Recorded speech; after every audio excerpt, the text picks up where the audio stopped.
You know, you mentioned focus, right? You kind of used that word a bit in this conversation. What does focus look like to you? What does that mean to you when you say focus, right? Like, I think just truly caring. A few of my friends, I would say, hey, spend a week drawing yourself every day.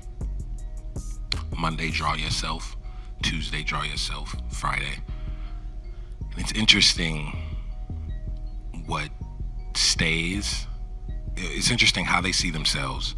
It's interesting what stays in the drawing and then what gets added. So for me, like, I was like, during quarantine, I just kept drawing myself, and it was me in the furry hat with the Rolls-Royce at the dock. And I kept drawing that. And then the album came out, and that's what you see. And the focal point isn't just getting that. It's getting that, which means finishing the album that goes with it. Working to a place where I could get that car. How do I get that hat? No one makes that blue hat like that specific color, so I have to make it. And like all those type of things. In this clip, we see Tyler, the Creator, exposing how rappers stay motivated to become legendary, Grammy Award-winning artists just like he has now several times over. Throughout this video, we'll hear Tyler describe how he first discovered his inspiration to become a rapper, how he has used that same drive to take over other genres, and even other creative avenues such as fashion and much more. But this clip is secret number one to how Tyler, the Creator, teaches how rappers stay motivated to make it in the game, use visualization to stay focused. And I tell my friends, yo, draw yourself, what's that? And then, you know, he always, one of my friends sees himself, let's sakes, like keep seeing themselves at a basketball court or something. And I'm like, well, what is that basketball court? And he's like, oh, that's the basketball court that, you know, one day I want at my house. I'm like, okay, then get it.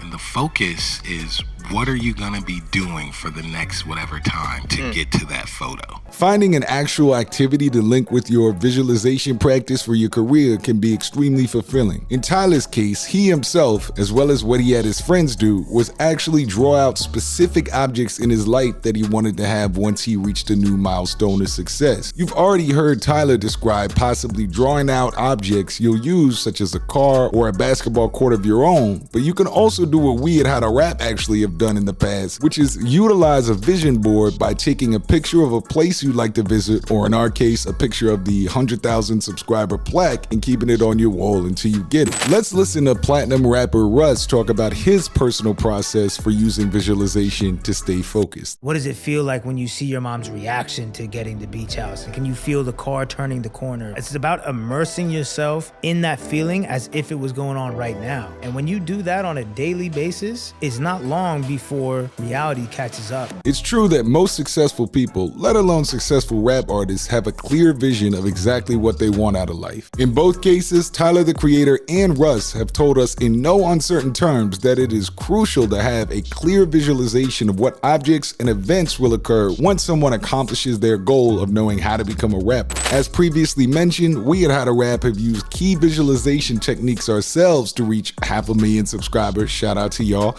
and in fact, we teach some of those same techniques in our music motivation course, which you can pick up by clicking the first link in the video description. However, knowing how to stay motivated as a rapper isn't only about seeing what you want, it's about owning that you really, really want it. And secret number two, own your own goals.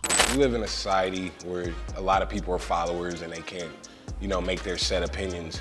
Like, I have friends going to college for stuff that their parents want them to go for, and they're not even happy or anything, but they're just trying to please them. And in the long run, like, I mean, what's gonna be there? Your parents die and you're just stuck there, like, paying debt for something that you didn't even want to learn in the first place. So I just try to tell people to just think for themselves and they'll be way happier in the long run. Most people live their entire lives living out other people's goals. They live out their parents' goals, they live out their teachers' goals, they live out their friends' goals. Interestingly, Tyler the Creator, however, one of the more influential rappers of the last 10 years or so, not only in music but in fashion and comedy, from day one has said it's better to think for yourself and own your own goals and not those of others. When Tyler was first coming up in music back in 2007, the most successful mainstream artists were rappers like Lil Wayne, Kanye West, and Jay-Z. At that time, rappers weren't relatable per se. When you thought of a rapper like Lil Wayne, sure he had dope rhymes, but he was a child star with face tattoos, sipping lean, and throwing up gang signs. Kanye West, although he started as a relatable artist, by that time had essentially become a human spaceship, performing extraterrestrial level raps on his otherworldly glow-in-the-dark tour. And Jay-Z was Jay-Z,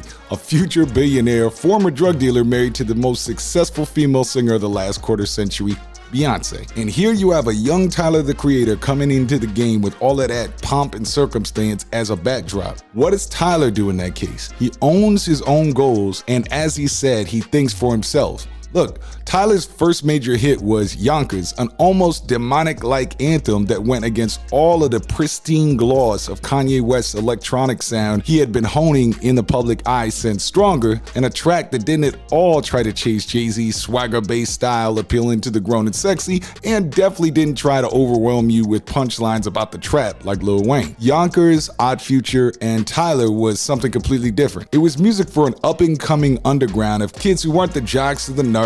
They took fashion risks, they made funky music that didn't follow pop music structure, and they made goofy jokes both on and off the mic and cursed a lot. Indeed, Tyler and Odd Future arguably set the blueprint for many future underground to mainstream cliques like the A$AP Mob or TDE by demonstrating that you didn't need to chase swag and clout in order to emerge as a fan favorite. Tyler was able to do all of this by thinking for himself and owning his own goals rather than trying to be somebody he was not. My whole life I felt like a stepchild in school, at home, and especially in music and rap. Like 7th grade, I got in a fight with some guy because he said, "You don't belong on the basketball court," which he was right, I'm trash. 8th grade, I tried out for drama club. I got in and got kicked out within an hour because she said I was too hyper.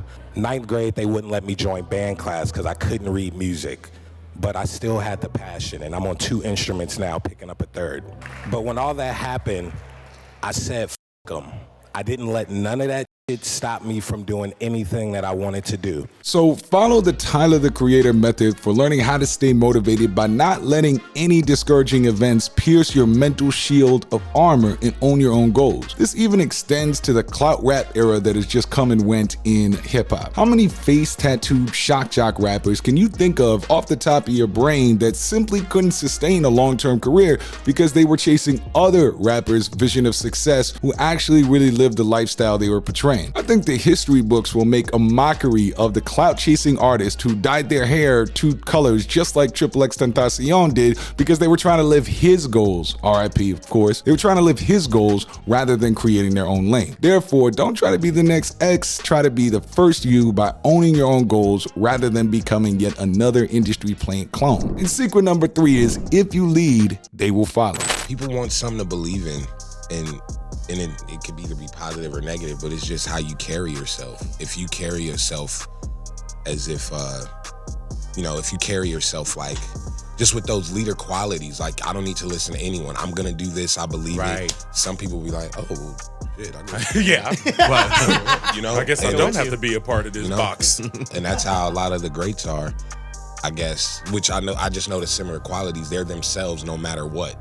And some people need that. Now, we've already run through the history of Odd Future and how Tyler the Creator owned his own goals throughout his life and career like secret number 2. However, it's important to remember that Tyler wasn't simply a member of Odd Future. He came in as the lead act, the leader himself. It's not enough to simply visualize. It's not even enough to be yourself. You must lead others to your visions of success if you are truly to become a leader. We've hinted at this a bit in this video, but it's important to demonstrate how Tyler's fashion sense has even demonstrated his leader qualities. trends. Again, prior to Odd Future, most hip-hop fashion in the mid-2000s was limited to like streetwear, such as Bathing Ape, or high-end designer stuff like Jay-Z and Kanye would wear back then, and so on. Once again, Odd Future, and specifically Tyler, came in with their unique, often golf-inspired gear with bright colors, new textures, and old-school patterns like plaid. An entirely new lane of fashion opened up for rap after that. To this day, if you go to Melrose Avenue, one of the most important fashion districts in the world due to its preeminence in the Los Angeles scene, you'll not only see a golf weighing store, but you'll see a lot of other clone stores scattered all around that area. That really comes down to Tyler's leadership qualities shining through, not only for his crew, but the fashion world overall. Of course, this also extends to Tyler's recent genre-bending work, which has been making Grammys practically rain out of the sky for him. Rather than simply stick to the grungy underground rapper sound of his early days, Tyler has been learning instruments, doing entire non-rap albums, essentially, and much more to set trends. His ability to be authentic to himself while also setting new trends is an amazingly unique quality and demonstration of leadership in a game full of Future clones, Lil Baby flow stealers, and Drake chorus emulators. Therefore, knowing how to stay motivated like Tyler the Creator if you want to learn how to become a rapper is about demonstrating those leadership qualities, owning your own goals, and being your authentic self, and being sure to have a clear vision of exactly what success looks like for you. Now, if you like this video, we're gonna show on the screen right now a playlist where we break down other rappers' quotes and lessons, and you'll get to interact with rappers like Nas, 50 Cent, J. Cole, Eminem, and much more. So if you're interested in more breakdowns like this, click the playlist on the screen. And of course, if you're a rapper watching this, be sure to visit the video description. But I've been your host, Drew Morrissey, here for How to Rap, the big homie Drew. I'm out.